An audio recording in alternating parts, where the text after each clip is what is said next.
Speaking of decentralization, you are not the only Oracle company in the space. Chainlink is another famous Oracle Yep. company. What would you say is the benefit of Tellor versus Chainlink? Yeah, so like the way that Chainlink works right now is they're one of these just sort of centralized companies. They have a roadmap to decentralize, but we'll see if they actually do it. Right now, they whitelist reporters.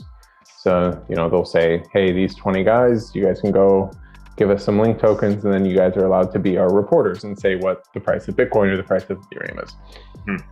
That's it.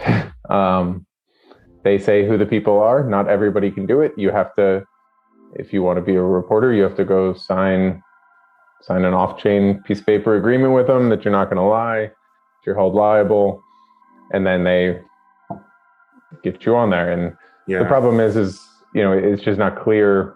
Can they sort of just end all those? Can they de-whitelist people and stop the Oracle service?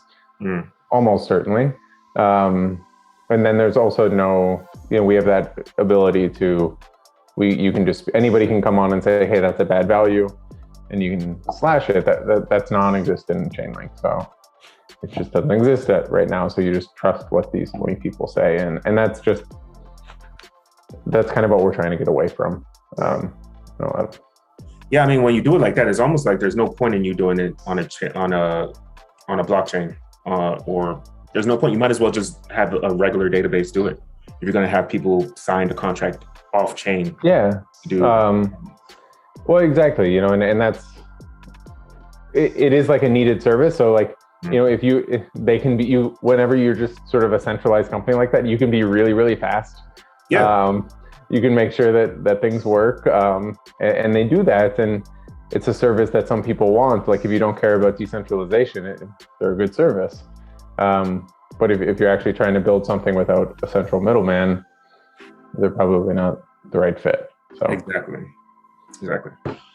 So I also saw that you guys are, there's a proposal to have Tellor added as an Oracle for Amplify contract.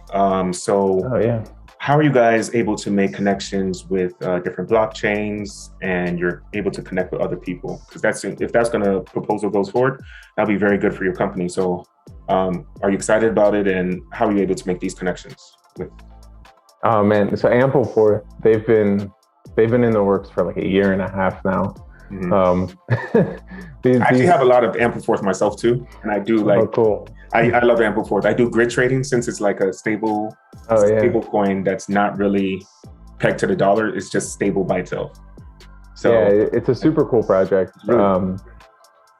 And they reached out to us like a year and a half ago trying to decentralize their oracles.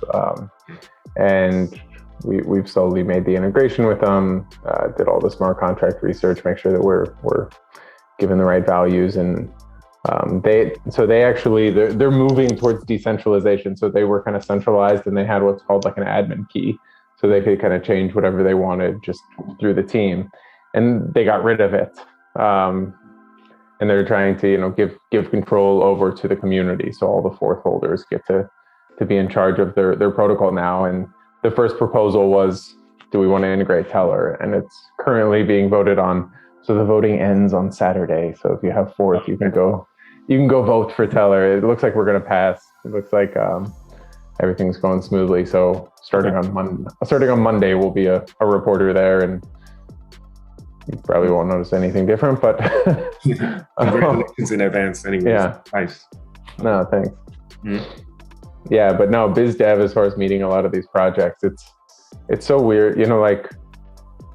COVID hit hard. For what, as decentralized as the space is, even you and I, we met at an in-person event. Exactly. In DC, we would go and hit up all the Ethereum developer conferences, DevCon, you had, East New York, San Francisco, and you just meet lots of crazy good developers who are building cool things, and you never know where it's going to go from there, and just staying in touch with them. So yeah, I think definitely just, we try and make it out to a lot of events and meet the people. And then for the people that we do meet online, reaching out to the communities, just going to their Discord, starting to ping them, it's still just one of these things where, you know, as much as people like to think it's this weird decentralized world, that there are actual people building it. Yeah. So, you know, meeting the decision holders, like I always say, like whenever you're, you know, we're trying to look for the smart contract builders themselves. So, you know, if there's a big project like Ampleforth, making sure that we get in the ear of the CEO and the CTO and are like, hey, do you guys care about decentralization? This is a pain point for you guys. Let's solve it, and we can do it. That's definitely true. Meeting in person, of course, meeting on Zoom like we're talking right now is definitely beneficial, but meeting in person too also have a lot of benefits too, because you get to talk to multiple people at the same time. You get to have back and forth, a lot of good ideas, and it builds like more rapport, I guess you would say. So it's definitely good to do that way. Big fan of in people. Yes.